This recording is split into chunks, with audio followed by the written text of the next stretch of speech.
Hi guys, hope you are all well. Today our topic of discussion is most common to you, and I think you have been familiar with this particular item from your school days. This is your preposition. Prepositional phrase, prepositions, appropriate prepositions.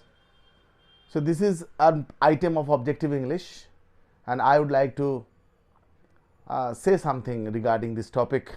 And as you know that your WBCS preliminary exam date has already been declared, and there are many objective examinations is knocking at the door.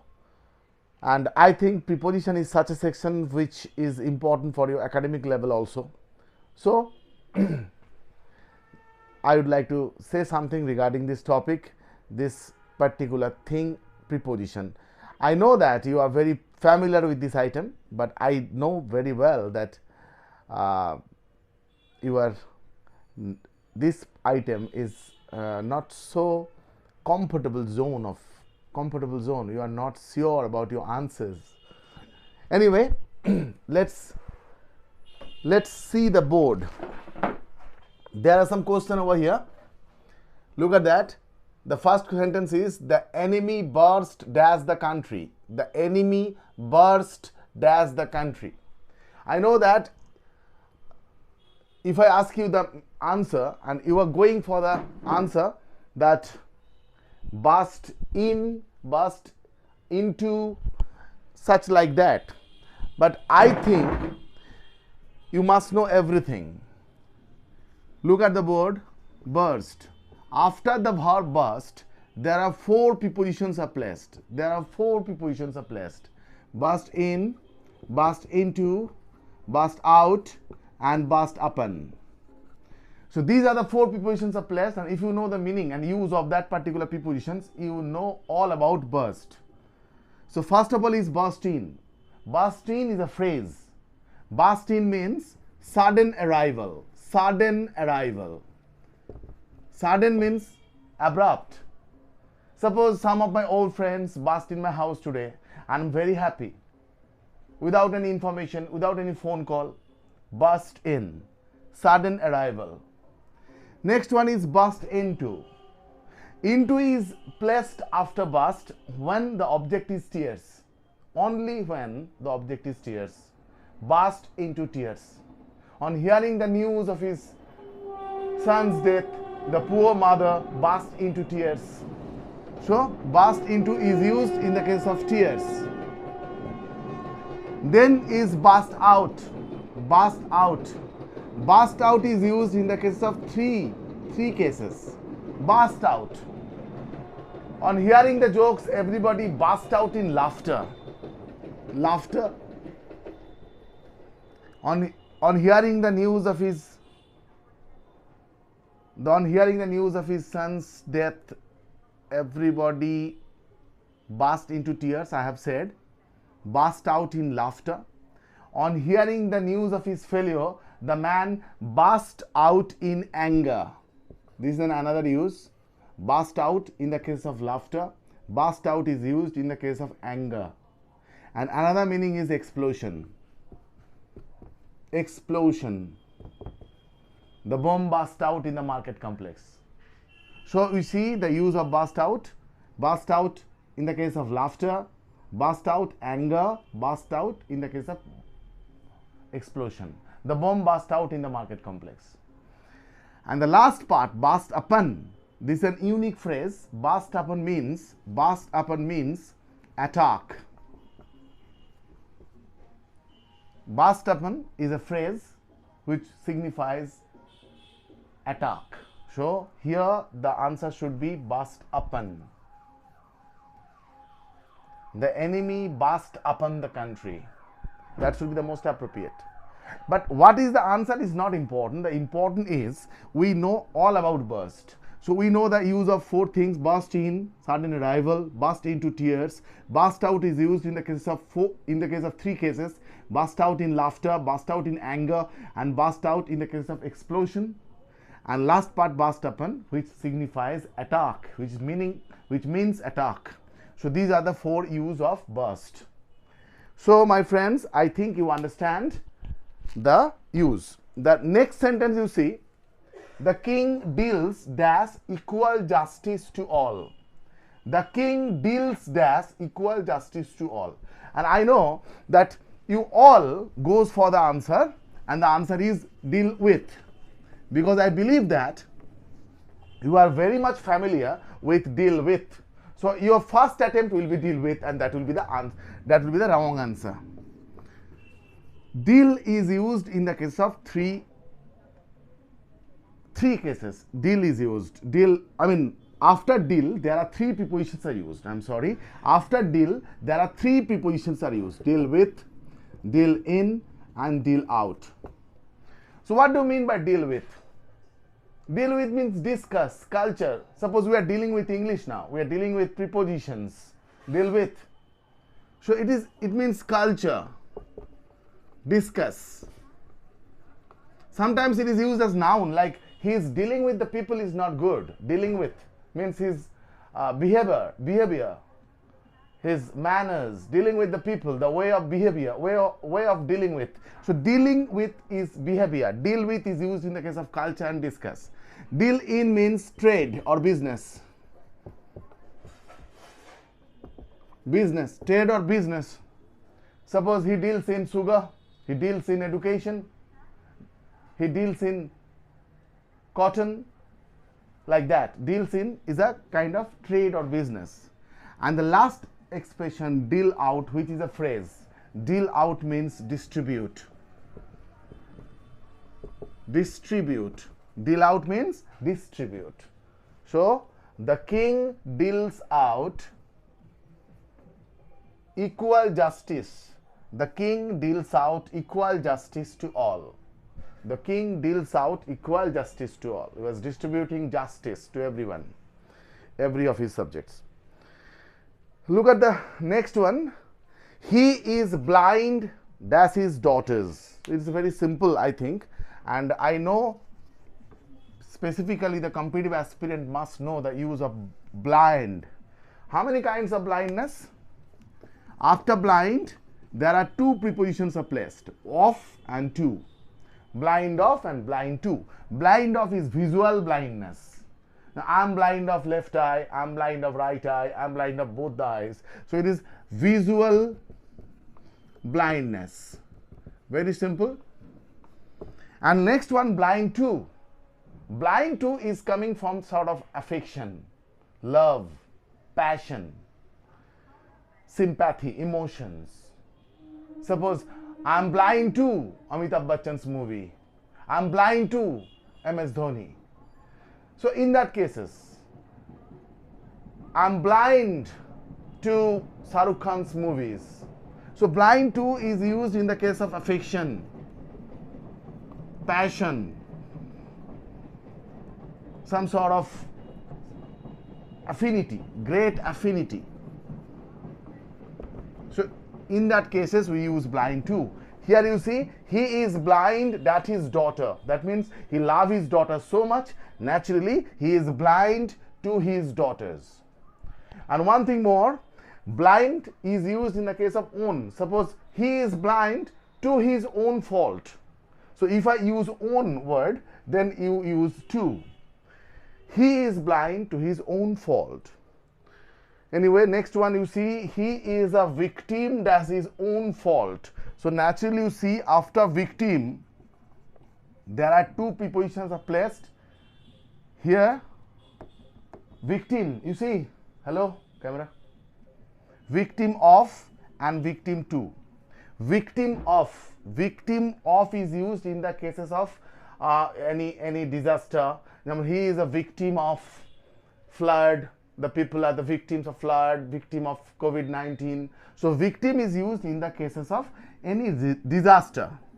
It may be natural disaster, it may be any kind of disaster, victim of. And look at the second one, victim to. This is used when you himself, the subject of the sentence, himself responsible. The subject of the sentence, himself responsible or herself responsible, then you use victim to. Here you see, he is a victim dash his own fault. Look at this, own, own. So naturally, own, for this own we use to.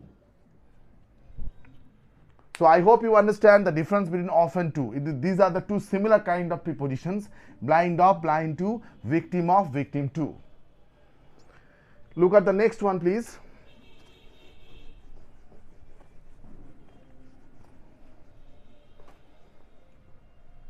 I don't have any claim, that's my property. I don't have any claim, that's my property. Claim. This is a very simple thing. And after claim, there are two prepositions are used: claim on and claim to. Look at that. Claim on and claim to. Suppose you are claiming. Look at that. Claiming on what? Claiming on what? If you claiming on something which has some market price, having some market value like property, money, and ornaments, that kind of things, if you are claiming on, so your preposition should be claiming to. Look, after claim, two prepositions are placed: claim on and claim to. Claim to is used when claiming happens on particularly something which has some market price, market value, market price. For example, money, property, ornaments, like that. This is used in the case of something having market price, claim to. And claim on is used in the case of opposite thing, abstract. Abstract means you shouldn't have any claim. You shouldn't have any claim on my belief. Suppose I have some belief and someone is trying to change it. So I say boldly, you shouldn't have any claim on my belief. This is my belief. You shouldn't have any claim on my love. You shouldn't have any claim on my sympathy, on my knowledge. So knowledge, sympathy, belief, principles, these are the abstract nouns, as you know that. So in that cases we use claim. So I hope you understand the differences between claim on and claim to. So this is very important. To is used in the case of market price and on is used in the case of abstract nouns. So here I don't have any claim, that's my property. So property, for you should write to. I don't have any claim to my property. Next one, you see, confidence. Repose confidence dash God. Look at the sentence. Repose confidence. Here you find the difference. Confidence. Confidence. It is a noun. And what are the adjective form? Confident. This is adjective. So after the verb, after noun, we use always in. Confidence in. And after the adjective, we use to. Confident on and confident to. Look at that. After the noun confidence, we use always in. Always in. After confidence, if you find confidence, there is a preposition. The only preposition is used after confidence is in. So repose confidence in God. Confident. I don't have confident. So person, if I mean anyone, any person, we use to. For the case of person. For the case of person. And on is used in the case of subject. Subject. Suppose I am saying, I have enough confident. I am enough confident. I am enough confident on my subject. I have enough confident to my students. I have enough confidence in my subject. So this is the difference. I have enough confidence in my subject. In my subject.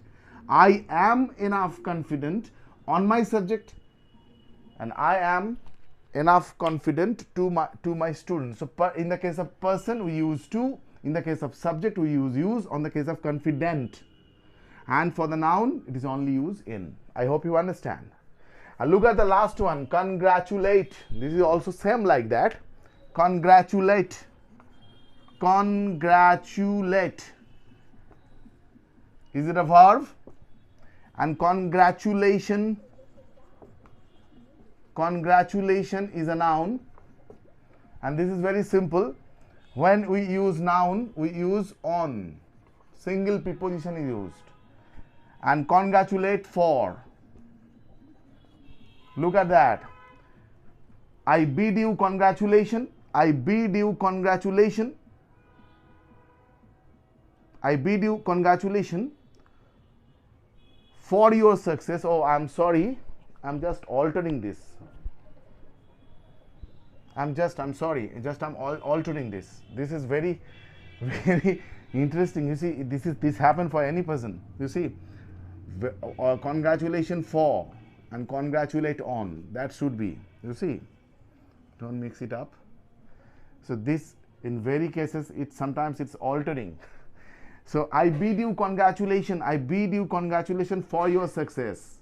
I bid you congratulations. Congratulations is a noun. I bid you congratulations for your success. And I congratulate you on your success. When you use verb, we use on. When you use noun, for. I congratulate you on your success. I bid you congratulations. I bid you congratulations for your success. So congratulations for, congratulate on. So here congratulated. So its verb is used. So naturally on.